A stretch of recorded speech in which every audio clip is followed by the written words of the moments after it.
Buen día, hermanos, ya estamos aquí en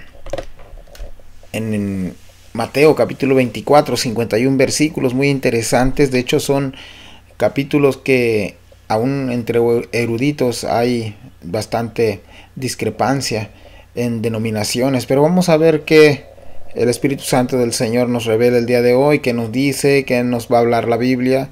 Y siempre es bueno tener el contexto inmediato y el anterior para también entender lo que la Biblia nos dice en cada uno de los versículos.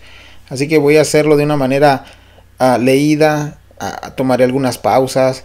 Te invito también a que dejes tus comentarios, a que dejes tus notas ahí, tus observaciones, para que también juntos podamos aprender de este capítulo.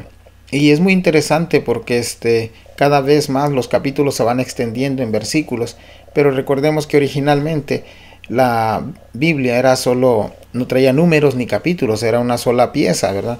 Así que gracias también a Dios por las personas que se tomaron el tiempo en dividir por capítulos y versículos. Así se nos ha vuelto una herramienta más fácil, pero a la vez también hemos hecho de esta herramienta algo que no nos puede servir, porque a veces sacamos de contexto el contenido general del libro, del capítulo o de la Biblia entera.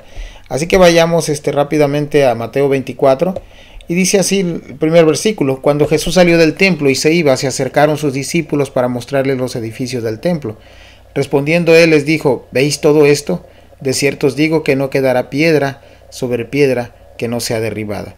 Miremos a Jesús saliendo del templo, y en el capítulo 23 tuvo un encuentro bastante fuerte con los opositores de él, incluso con los que atendían en la entrada del templo. Y el Señor sale de ahí molesto, indignado, y de hecho en el capítulo 23 dice que desde ese día ya no lo verán más dentro de la iglesia, hasta que llegue el día que digan: bendito el que viene en el nombre del Señor. Entonces me imagino que esto para los discípulos fue bastante difícil entender, porque ellos consideraban el templo como lo máximo, en donde la presencia del mismo Dios estaba. Pero ahora el Señor le dice que la presencia de Él ya no se verá más ahí. Entonces miremos también en ese contexto cómo los discípulos salen, y es como decirle al Señor: Señor, ¿estás seguro de lo que estás diciendo? Mira la majestuosidad del templo, mira la grandeza de este templo. Y el Señor otra vez le responde ahí: ¿veis todo esto? De cierto os digo que no quedará aquí piedra sobre piedra que no sea derribada. Interesante, porque esto se cumple literalmente, pero también espiritualmente. El versículo 3 en adelante: Y estando él sentado en el monte de los olivos, los discípulos le acercaron aparte, diciendo: ¿Cuándo serán estas cosas, y qué señal habrá de tu venida y del fin del siglo? Notemos ahí que esta pregunta, aquí en nuestra Reina Valera la marca como una sola pregunta, pero en realidad muchos dicen que son tres, o que son por lo menos dos. Entonces ellos están interesados en algo. ¿Cuándo serán estas cosas? Bueno, ¿cuáles cosas, verdad? Ya miramos en el versículo 1 que lo que dice el Señor es de que ese edificio no quedará piedra sobre piedra. Pero no solamente se quedan ahí con esa pregunta: señal, ¿y qué señal habrá de tu venida? Esa es otra pregunta. Y del fin del siglo. Parece ser que son tres preguntas, por lo menos tres. Entonces ellos están esperando que Jesús les responda a esta interrogante que ellos hacen. Dice el versículo 4: Respondiendo Jesús les dijo: mirad que nadie os engañe. Ahora, esto no es una pregunta, no es una respuesta a la pregunta de ellos. Más bien el Señor les está anticipando que antes de que estas cosas sucedan, van a venir personas que van a engañar. Versículo 5: Porque vendrán muchos en mi nombre diciendo: yo soy el Cristo, y a muchos engañarán. Bueno, en nuestros días hemos visto muchos Cristos, ¿no?, que han tratado de engañar y han engañado a muchas personas. Pero a lo que yo quiero apuntar aquí es de que más adelante llegará alguien que se le conoce como el hombre de pecado, ¿verdad? Pero bueno, mientras ese personaje se haga presente a la historia, van a venir falsos cristos, y en nuestro siglo hemos visto ya varios falsos cristos que se han levantado, y el Señor parece que les está diciendo: noten esto, ¿verdad? Todavía Esto va a llegar. De hecho, vamos a mirar algunas de las señales que todavía son principios de dolores, como menciona la Biblia. Pero el versículo 6 dice: y oiréis de guerra, rumores de guerra. Mirad que no os turbéis, porque es necesario que todo esto acontezca, pero aún no es el fin. Ahora, aún en el tiempo de los discípulos, Él les está diciendo: van a oír de guerras, van a oír de rumores, pero no se preocupen, esto es necesario que acontezca. Ahora, qué consuelo para nosotros, ¿verdad? Los cristianos, que sabemos que todo lo que sucede a nuestro alrededor es necesario que esto acontezca, pero ahora el Señor señala ahí que no es el fin. Versículo 7: porque se levantará nación contra nación y reino contra reino, y habrá pestes y hambres y terremotos en diferentes lugares, y todo esto será principio de dolores. 7 y 8, ahí otra vez recalcando lo que va a suceder antes de que las primeras señales comiencen, ¿verdad? Pero estos son principios de dolores. Todavía el Señor no da una respuesta concreta a lo que ellos quieren saber. Entonces sigue el versículo 9: entonces os entregarán a tribulación y os matarán, y seréis aborrecidos de todas las gentes por causa de mí. Bueno, en parte parece que hubiera ocurrido ya este capítulo 24 en el año 70 después de Cristo, pero vamos a ver también que apunta a un futuro para las nuevas generaciones que vendrán. Entonces todavía no hemos llegado a este punto donde nos van a entregar o entregarán a los cristianos de ese tiempo en tribulación, y los van a matar y van a ser aborrecidos. Comienza todavía el cristiano, el que se ha parado firme por defender la verdad y los valores cristianos, a ser rechazados, pero no hemos visto en su magnitud que por masas estén siendo atribulados y que estén siendo asesinados. Ya sucedió un tiempo también cuando en sus inicios la iglesia persiguió a los cristianos y hacían de ellos espectáculo y terminaban en la muerte, pero viene una etapa donde va a ser más general, más global. El versículo 10 dice: muchos tropezarán, entonces se entregarán unos a otros y otros se aborrecerán. Bueno, muchos van a negar ya a ser cristianos, muchos que van a negar, se van a dar a conocer que nunca lo fueron, y muchos falsos profetas se levantarán y engañarán a muchos. Bueno, en esto todavía estamos también bastante presente en nuestro tiempo. Han habido muchos falsos profetas. Nuestra postura como cristianos es de que los profetas están en la Biblia, y si queremos que ellos nos hablen, hay que leer la Biblia. Si queremos que Dios nos hable a través de ellos, hay que leer las Escrituras. Profetas en la actualidad, aquellos que se definen como profetas, pues simplemente han estado violando esta regla de leer a los profetas, ¿verdad? Versículo 13, 12 y 13: y por haberse multiplicado la maldad, el amor de muchos se enfriará, mas el que persevera hasta el fin, este será salvo. Y aquí viene dos de los versículos más confrontados por diferentes denominaciones, diferentes iglesias, diferentes posturas. Entonces ya vemos que la maldad va en aumento cada día. Entonces, y vemos también que el amor, en contraste de la maldad, parece que se va opacando. Pero una pregunta que tengo aquí para nosotros: ¿será que el amor del verdadero cristiano se puede enfriar? ¿Será que nos enfriamos porque no somos cristianos?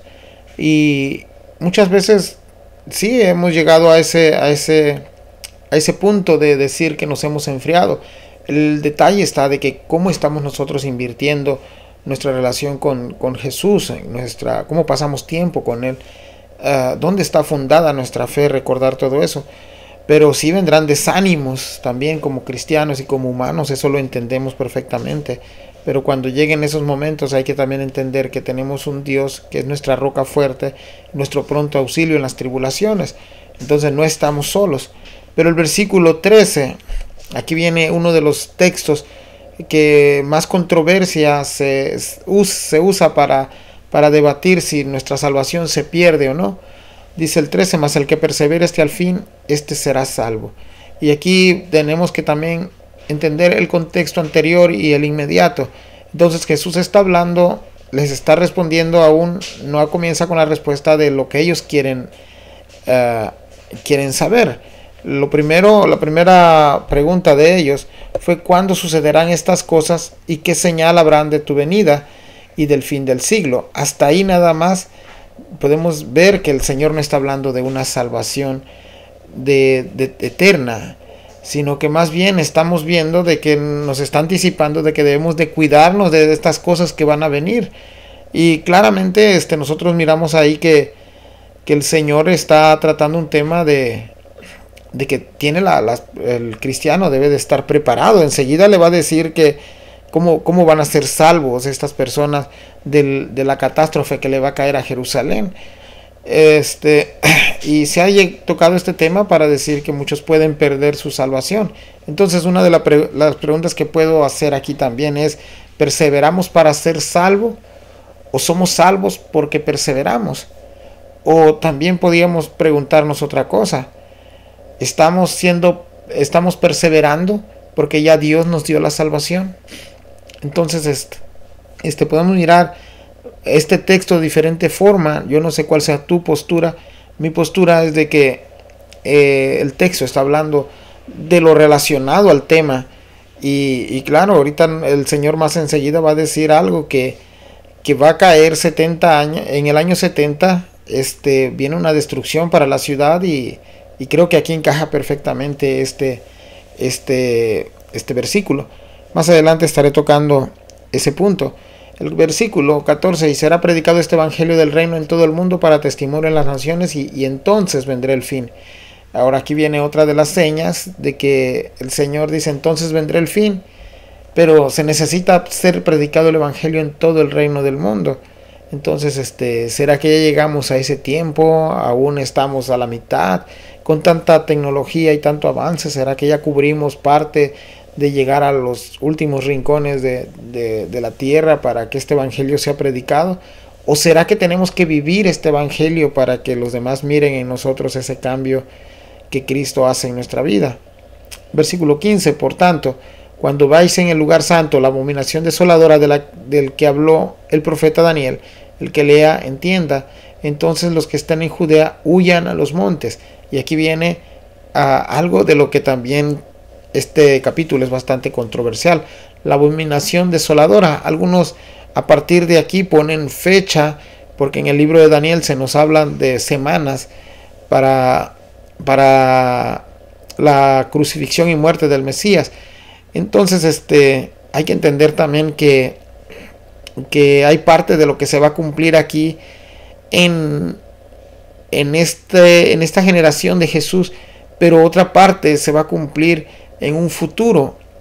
Y la abominación desoladora no es más que el juicio desolador, ¿verdad? Cuando llegue el juicio universal de Dios. Entonces todavía no hemos llegado a ese tiempo de la abominación desoladora. Miramos que va a entrar también el hombre de pecado, pero en este contexto de Jesús les está hablando también a los de su época. Van a venir los romanos, van a entrar a la ciudad santa, al templo, lo van a destruir. Y parece que eso es el contexto de lo que Dios, Jesús está hablando aquí. ¿Por qué lo digo eso? Porque el 16 nos dice: entonces los que estén en Judea huyen a los montes. Es increíble cómo el Señor relaciona este acontecimiento con los de Judea. Y enseguida va a decir algo más de lo que se vivía en la época de Jesús. Por ejemplo, el 17 dice: el que esté en la azotea no descienda para tomar algo de su casa. Hoy nosotros pues no estamos en la azotea. Y el que esté en el campo no vuelva atrás para tomar su capa. Entendemos ese contexto de los agricultores. Mas hay de las que estén en cinta y de las que críen en aquellos días. Ahora, sí, esto también apunta para un futuro. Es un contexto futurista. Es un futuro imperfecto. Pero va a llegar el día del juicio universal de Dios, que también esto se va a cumplir. Pero en este tiempo de Jesús, esta parte se va a cumplir ya cuando el general Tito entre ahí a destruir por completo la ciudad.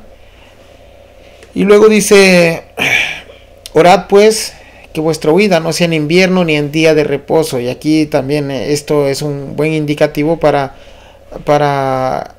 razonar un poco de que se trata del tiempo de la generación de Jesús, ¿verdad? Nosotros no celebramos el día de reposo. Nuestro día de reposo ya es Cristo, ya. Pero estemos orando ellos están siendo advertidos para orar por este día que vendrá. Entonces recordemos que después de 40 años de haberlo dicho Jesús esto, se cumple esta profecía. Porque habrá entonces gran tribulación, cual no la ha habido desde el principio del mundo, hasta ahora ni la habrá. Y esto es otra vez una profecía futurista, pero también es una profecía que se cumplió en ese momento, porque no ni los asirios ni los babilonios fueron tan brutales como lo va a ser el ejército romano ya en el año 70. Y eso es lo que Cristo está diciendo, pero también apunta al futuro de un juicio eterno que vendrá, el juicio desolador de Dios, ¿verdad? Donde no ha habido nada semejante a esto. Versículo 22, y si aquellos días no fuesen acortados, nadie sería salvo, mas por causa de los escogidos, aquellos días serán acortados. Y este es otro contraste que puedo mostrar con el capítulo 13. Y si aquellos días no fueran acortados, nadie será salvo. Entonces, en el versículo 13 nos dice que el que permaneciera hasta el fin, ese será salvo. Pero el versículo 22, y si aquellos días no se fueron acortados, nadie será salvo. Entonces, ¿de qué está hablando aquí? ¿De salvación eterna o de una salvación de vida de los que van a estar en esa generación de la que Cristo está mencionando? De hecho, el historiador Josefo describe en su historia cómo fue aquello algo sin precedente. Relató por ahí en uno de sus escritos Flavio Josefo cómo madres se comían literalmente a sus hijos y lo compartían con otros, y esto se hacía así porque fue tanta la destrucción que provocaron que si no se rendían prontamente, pues terminarían todos por morir. Algunos después de esta guerra fueron llevados a esclavos, otros fueron vendidos, otros fueron sacrificados. Se cuenta ahí en la historia que el general Tito, para llamar la atención de los judíos rebeldes que estaban encerrados ahí en el templo, crucificaba diariamente 500 personas a la vista de ellos para que ellos pudieran ceder el poder a los romanos, y aún así no fueron tan fáciles de vencer.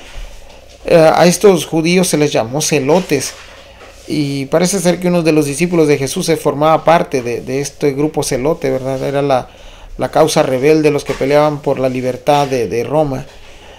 Entonces vamos también a mirar de que Flavio Josefo nos describe algo muy importante, que por lo menos dilató de 3 a 4 años este asedio y este ataque de los romanos en contra de los de Jerusalén. Entonces encaja perfectamente, les digo, porque si los días no se hubieran acortado más, nadie se hubiera salvado en ese día. Entonces la salvación de la que Cristo está hablando aquí es de salvación de vida terrenal, no de vida eterna, ¿verdad? Si no tuviera también caso encajar aquel texto que dice, y el que crea será salvo, ¿no? Pero bueno, sigamos adelante. Espero tener comentarios ahí acerca de lo que hemos estado aprendiendo. Versículo 23, entonces si alguno dijere, mirad, ahí está el Cristo, o mirad, allí está, no lo creáis, porque se levantarán falsos cristos y falsos profetas, y harán grandes señales y prodigios, de tal manera que engañarán, si fuere posible, a uno de los elegidos. Ya os lo he dicho antes. Ahora aquí el Señor vuelve a recalcar lo que ya dijo en el versículo 3, 4, 5, 6, de que no se le dé crédito a nadie más aunque haga señales. Y recordemos otra vez mirando al hombre de pecado, al anticristo, que también vendrá con grandes prodigios y grandes milagros, ¿verdad? También eso encaja también a un futuro imperfecto que se cumplirá cuando estas cosas, el día del fin llegue. El versículo 26, así que si os dijeren, mirad, está en el desierto, no salgáis, o mirad, está en el aposento, no lo creáis. Porque como relámpago que sale del oriente y se muestra hasta el occidente, así será también la venida del Hijo del Hombre. Porque donde quiera que estuviera el cuerpo muerto, ahí se juntarán las águilas. Ahora miremos estos 3 versículos.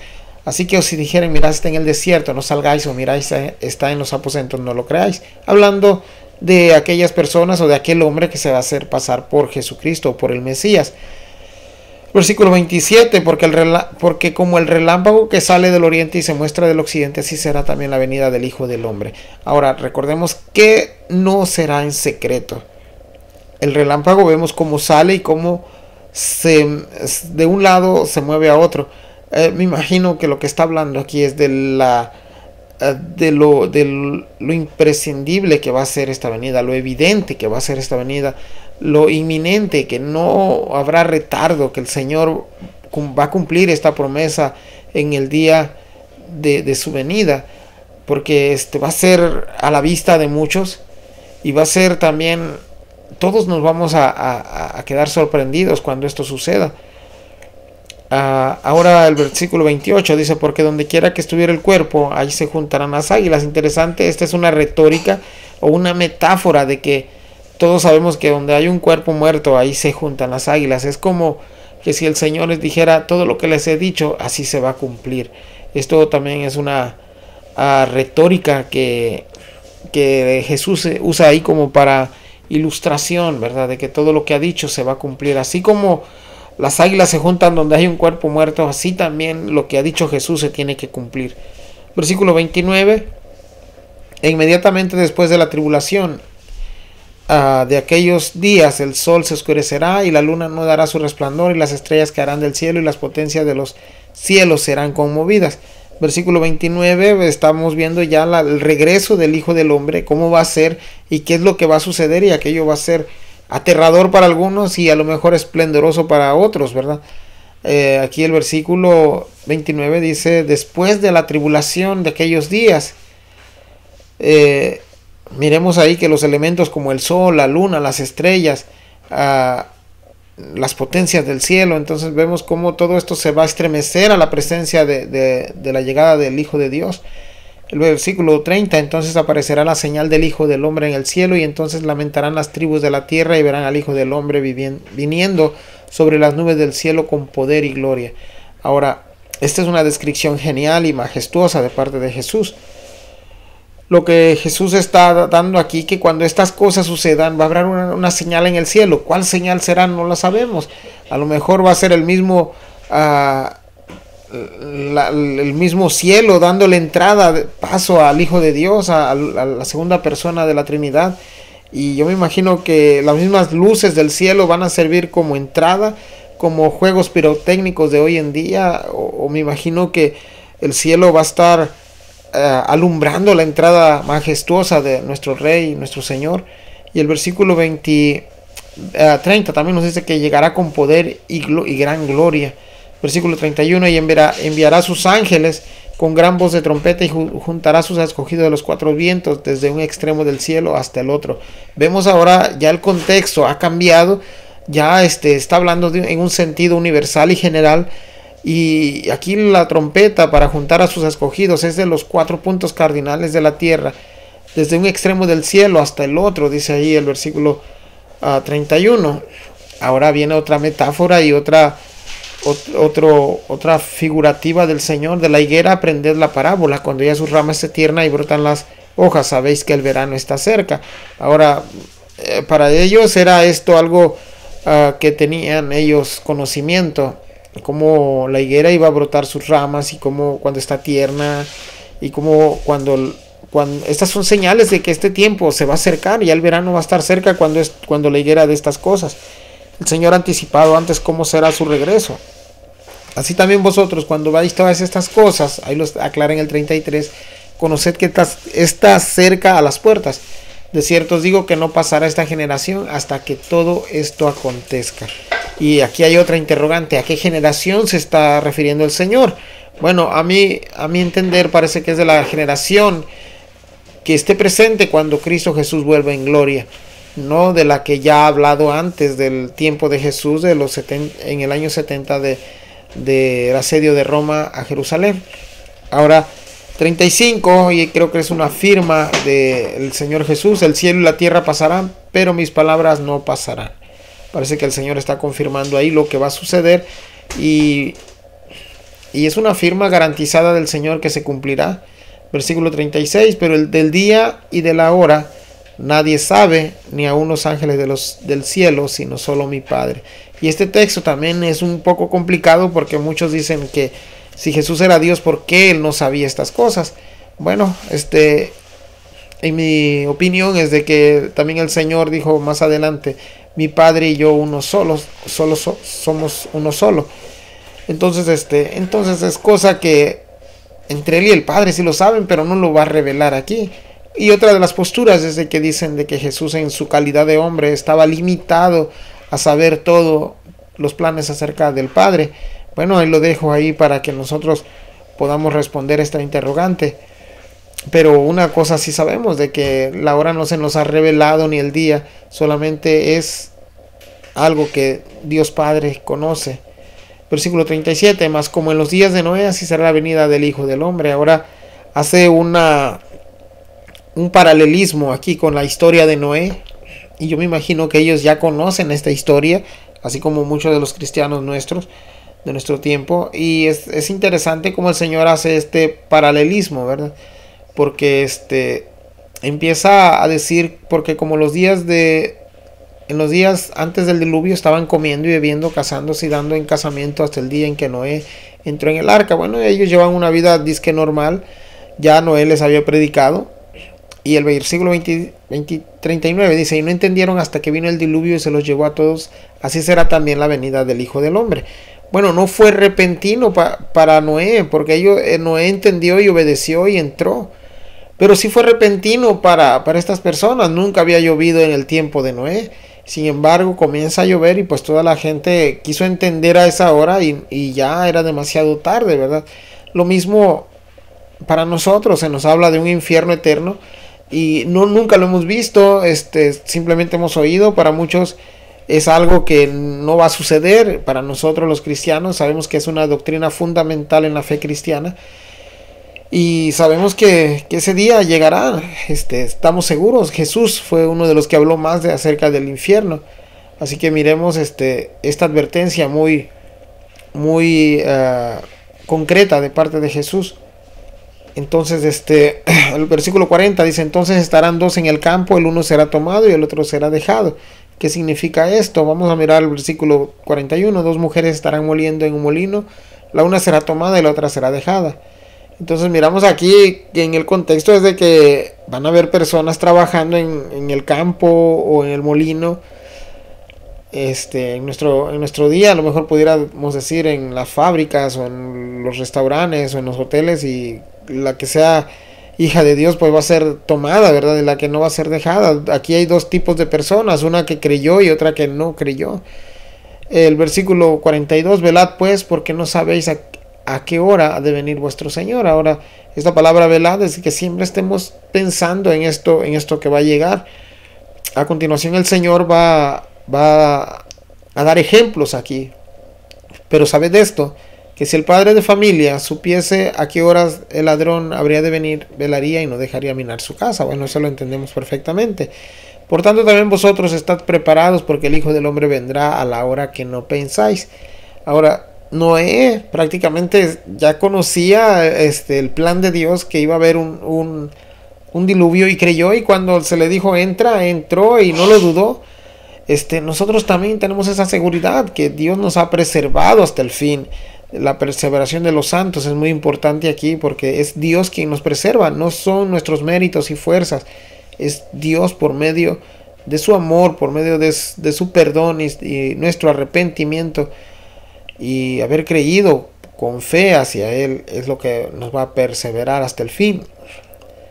Entonces llegará un día que a lo mejor lo menos pensemos, pero cuando oigamos ese toque de trompeta del ángel que va a ser enviado por Jesús mismo, por el Mesías, vamos a estar preparados ya para estar en ese encuentro, ¿verdad?